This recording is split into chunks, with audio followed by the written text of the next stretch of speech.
What up, y'all? Appreciate you showing up, hanging out, listening to my dumb ass. Like and subscribe. So, the Palwolrd domination continues. It's like, I mean, I'm just looking at Twitter.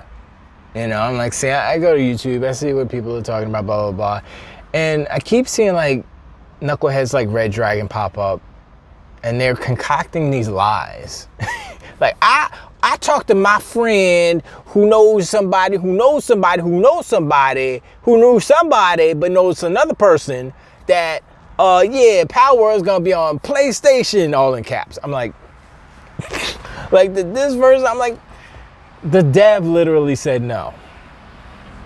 And PlayStation does not allow early access. So as long as the game is early access, it's not coming to PlayStation, period. That's Sony's policy. Past that, 7 years from now, who knows? Maybe a deal is struck. Pocket Pair, that's their name, right?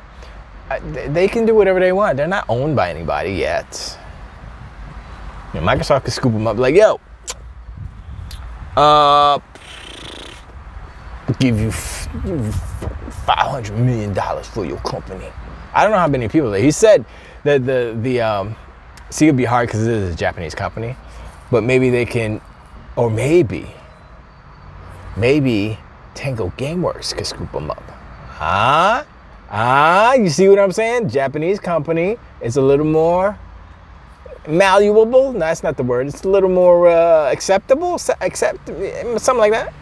So I'm like, well, anyway.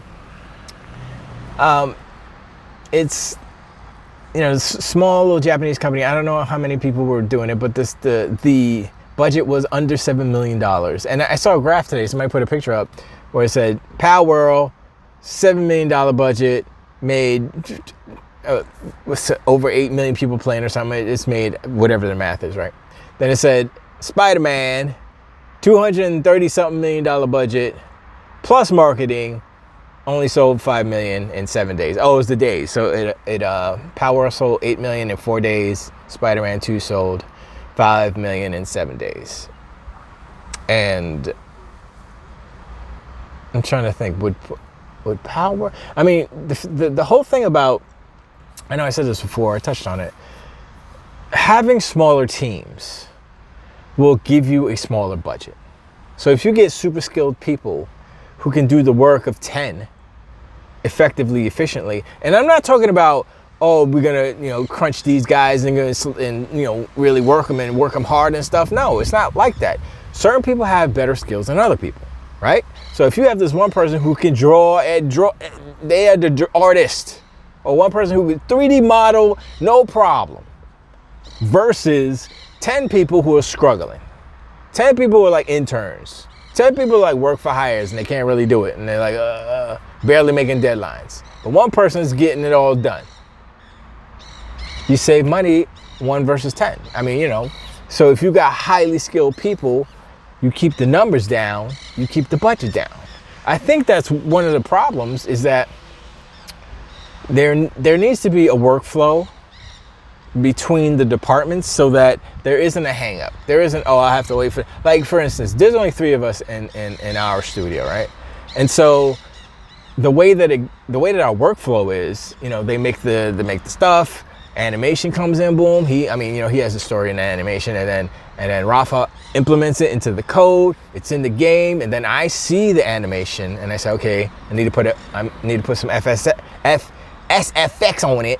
I need to put some sound effects on it. So I look at the animation, I look at the timing, I say, okay, what's the how many frames? If we're doing 60 frames a second, so and then I try to do a little bit of math on that, and get the sound. I usually do it by sight, basically. I just have to make sure that my frames are right. But yeah, we have a workflow, and it works because, like, okay, boom, you can send me a GIF, or I'll just go into the game and do it there, look at it, have it pulled up while I got it, working on my other computer doing the sounds.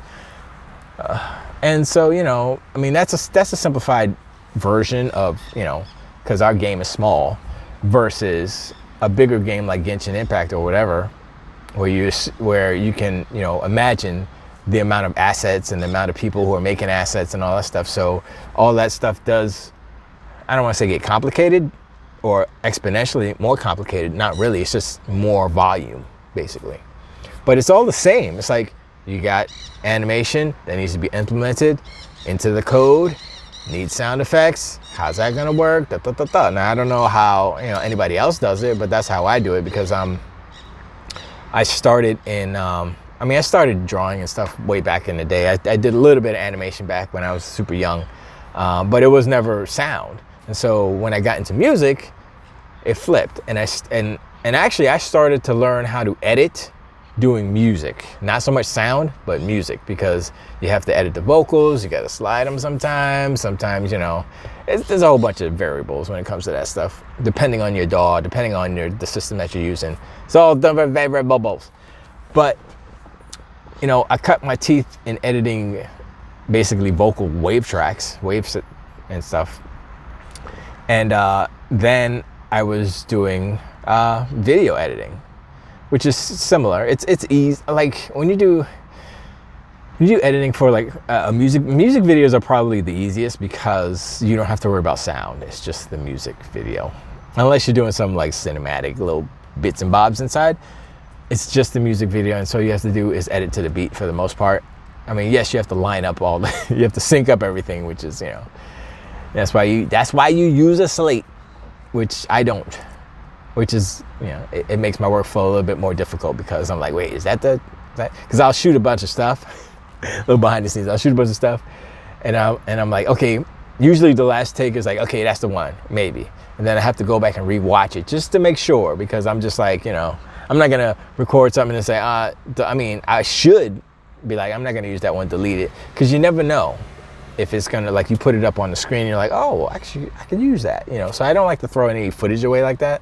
But anyway, Palwolrd.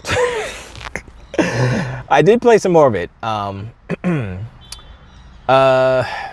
it's a survival Pokemon with guns game. I hate saying that. It's a survival PAL with guns game. Pow pows. Anyway, yeah, it's just the donkey unicorns and the ponies, you know, red dragon spilling out lies, and then you know what they're doing now, not in regards to Palwolrd, because they can't do anything about it, they can't say anything about it, so they're really leaning on this Microsoft layoff situation, and yeah, I mean, it's bad. I mean, I talked about it yesterday, so on the last video. But and one thing I will say is that I listened to Jeff Grubb today, and I listened to almost half of the podcast, but I couldn't, because I was like, and he was really upset about people who, he said they were like nihilistic basically, and I haven't touched that, but that's only because of recent events. But he was just saying, just keep it to yourself, don't say nothing, just keep it to yourself, you don't have to say anything about, you know, how it's part of the industry and this is what happens, And I have to disagree with him, because while on the one hand, yes, it sucks when people lose their jobs, obviously, I mean, that's good, that goes without saying. What did you expect when giant corporation A acquires giant corporation B? There will be redundancies. It's not like, oh, this is a surprise, oh my gosh, this is horrible, terrible. This is how it works.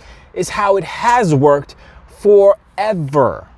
So not hearing about it, or not talking about it, or not saying, well, this is the realities of the situation. I'm sure they got severance. I'm sure they'll find jobs, because if they got skills, who wouldn't want them? I mean, it sucks, yes, but at the same time, this is the price. This is the price of capitalism. This is the price of acquisitions. You know, the same thing will happen at Sony when they start acquiring some big stuff, and they're like, well, we already got a department that does that. We don't need y'all. Bye. Are you gonna cry about that too? Why? That's the system working. I mean, you wanted them to stay separate or whatever, or, I mean, you know, at some point they have to reorganize, because, you know, they're trying to keep what they're doing alive. You can make foolish decisions or heartfelt decisions and say, oh, everybody's gonna keep their job, and then your company's out of business because you made foolish decisions.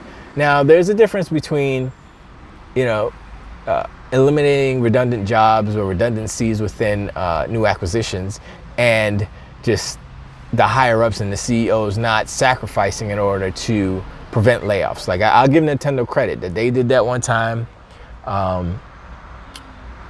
where the CEO said, I'm gonna take a pay cut and we're not gonna have no layoffs. And that's what they did. And I'm like, yo, that's what's up. That's a shining example of how you do it. Nintendo's a smaller company than Microsoft. So while admirable, it's kind of sort of, it's not realistic for a bigger company to do something like that. I mean, if you were just talking about Xbox, maybe. But, you know, I don't know.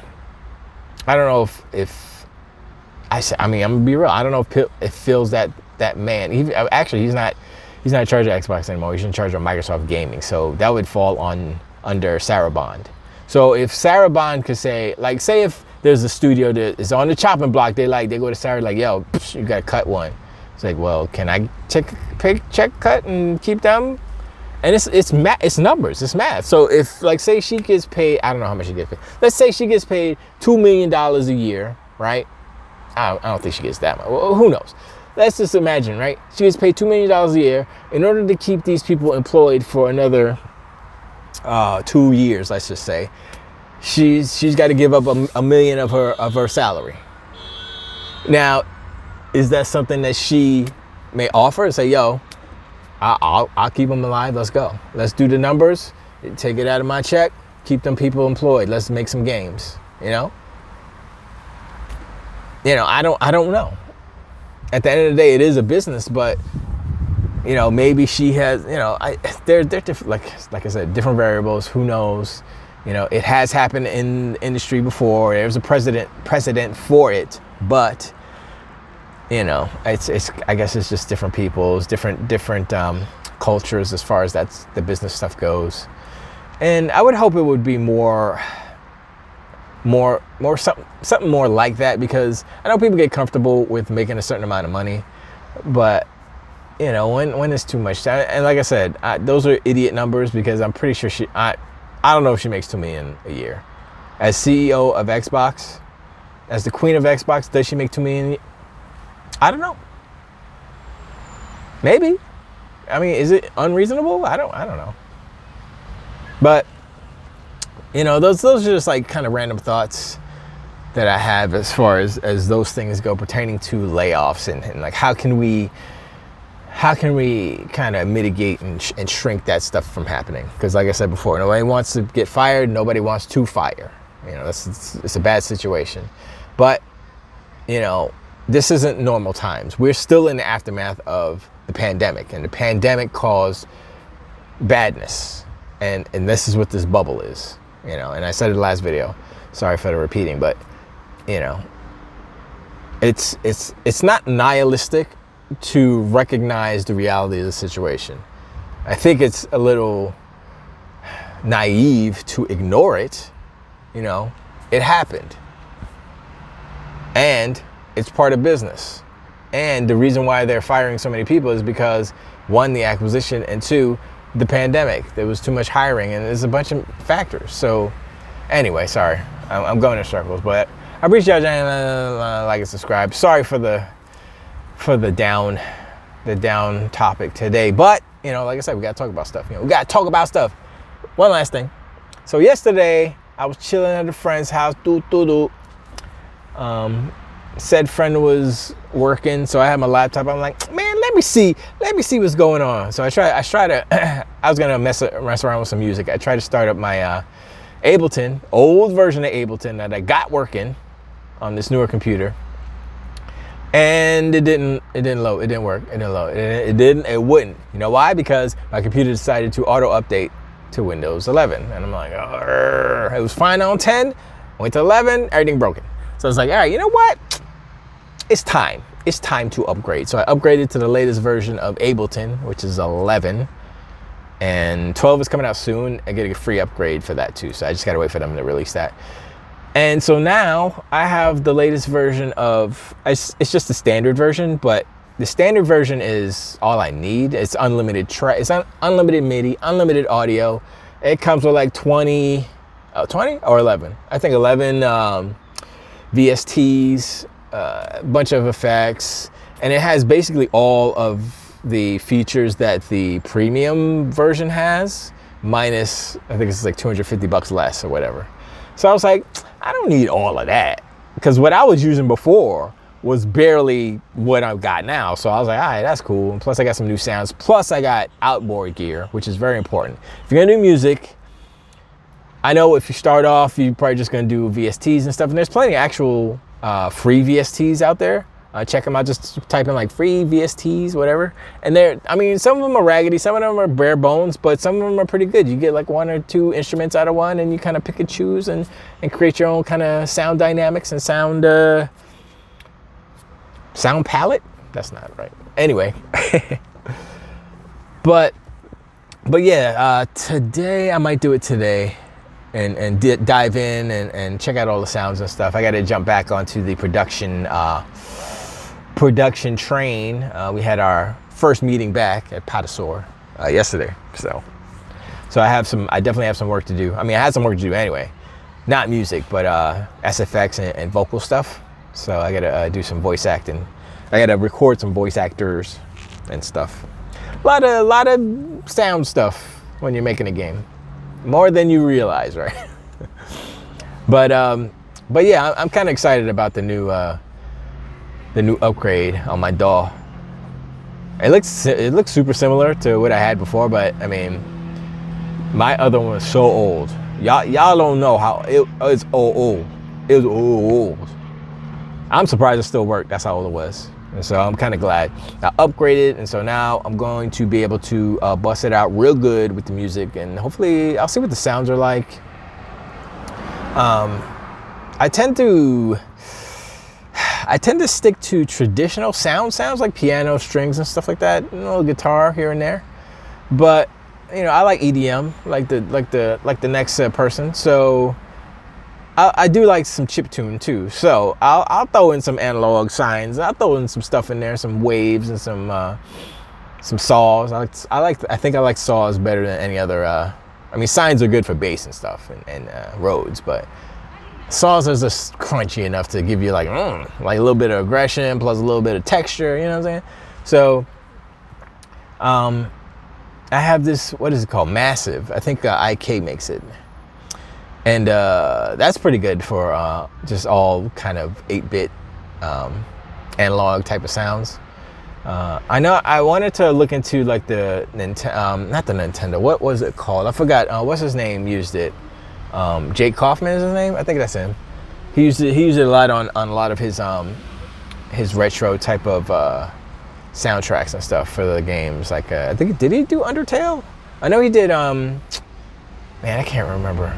But yeah, he was using like an old school version of the actual, I think it was the actual what they used back in the day. And I think I downloaded one time and I started messing with it. I was like, oh, this is okay, I get it, but this is really more difficult than it has to be. This is like the purest dudes who want to make Nintendo sounds and sound effects. They use this.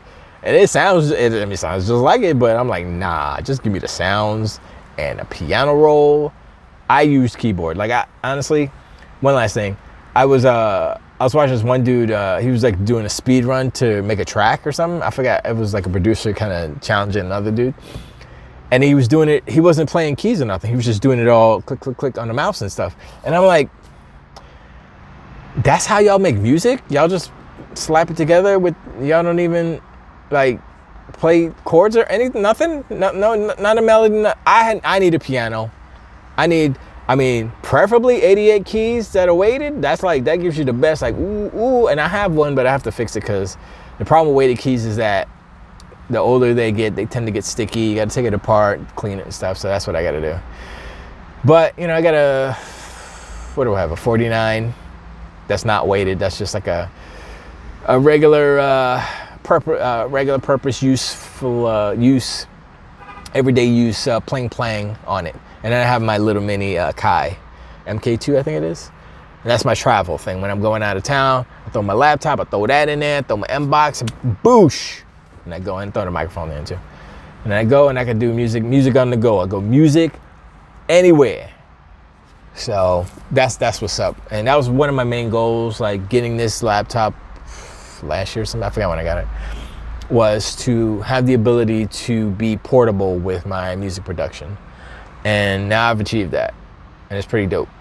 And I could edit these videos too on the same computer. So, and my desktop died the other week. So I was like, well, it's fortuitous that I have this thing and I can migrate. And I don't think I'm ever gonna go back to a desktop per se for production of this. Like if I need to do like super high resolution, like 8K video editing, then I'm probably gonna have to get a desktop.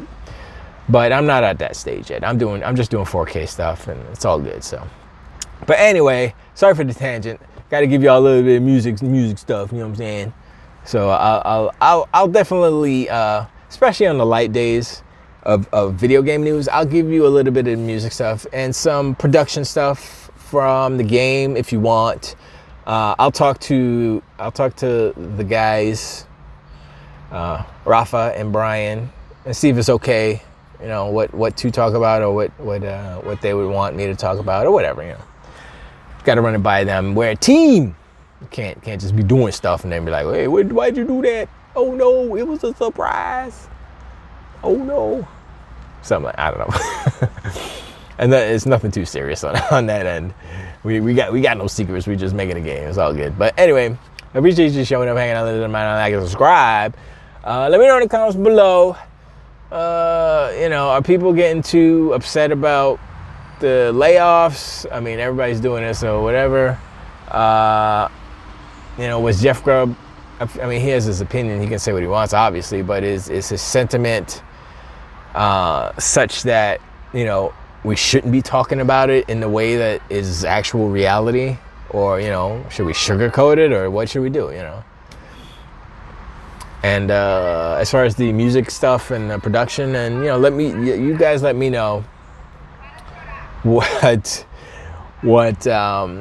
you guys want to talk about. I mean, like I said, we could talk about the music industry. We can talk about different genres of music. I can nerd out about orchestral movie soundtracks all day long. I could tell you about, my brother had a CD player, right? It was like might have been a Panasonic, I can't remember. It was kind of roundish CD player. You put the CD on top, and I borrowed it. I was like, boop, right? And I had Empire Strikes Back. It wasn't the special edition. It was just the original version that they had released on CD. And yeah, because this was in New York. And I would play that. I would play the Asteroid. Was it Asteroid Belt or Asteroid? I think it's called Asteroid Field was the name of the title. And basically is when the Millennium Falcon is flying through. And getting chased by TIE fighters and all the TIE fighters and then the worm and stuff. And so I would listen to that track on repeat for hours. I would draw. And when I sat down to draw, usually I would like do 3 hours. I wouldn't do it on purpose. I wouldn't like timing. I would just sit down and draw. And 3 hours later, I'd be like, okay, I'm done drawing. Wow. 3 hours later. Yeah, exactly. And I would have that song playing. I would just put it on, boop. And it would just, I had the perfect lighting in my room. And I was like, yo, this is what's up. But anyway, sorry. But yeah, maybe I'll tell you about another song that I played on repeat forever and ever. Anyway, I appreciate you guys. And I'll talk to y'all on the next one. To the wait.